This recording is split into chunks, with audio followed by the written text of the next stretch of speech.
রাজনৈতিক বিষয়ে দ্বিমত থাকা এটা অসম্ভব কিছু নয়, কারো দ্বিমত থাকতেই পারে।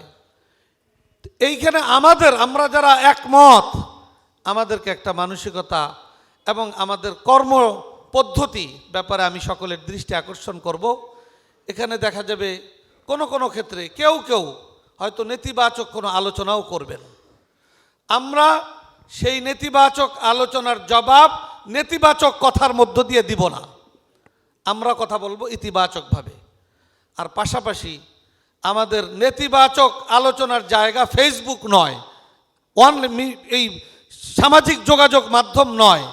একজন বলছে, আমার যদি খুব বেশি মনে চায় আমি ব্যক্তিগতভাবে তার সাথে দেখা করে আমি আমার কথাটাকে সুন্দর মতো তাকে বোঝানোর চেষ্টা করি, কিন্তু অনলাইন সামাজিক যোগাযোগ মাধ্যম ফেসবুকে আমরা ইসলামপন্থীরাই পরস্পরের বিরুদ্ধাচরণ, এই পরিবেশটা থেকে আমরা কমপক্ষে বেরিয়ে আসার সিদ্ধান্ত গ্রহণ করি। আমরা আমাদের এই 13 আসনে আমাদের ওলামায়ে কেরাম, মাদারেস, মাসাজিদ এবং আমাদের সহকর্মী সকলকে আমরা এই আহ্বান জানাবো যে আমরা ইতিবাচক আলোচনা করব। কেউ নেতিবাচক আলোচনা করলে তার মোকাবেলায়ও আমরা যথাসম্ভব ইতিবাচক বক্তব্য দিব।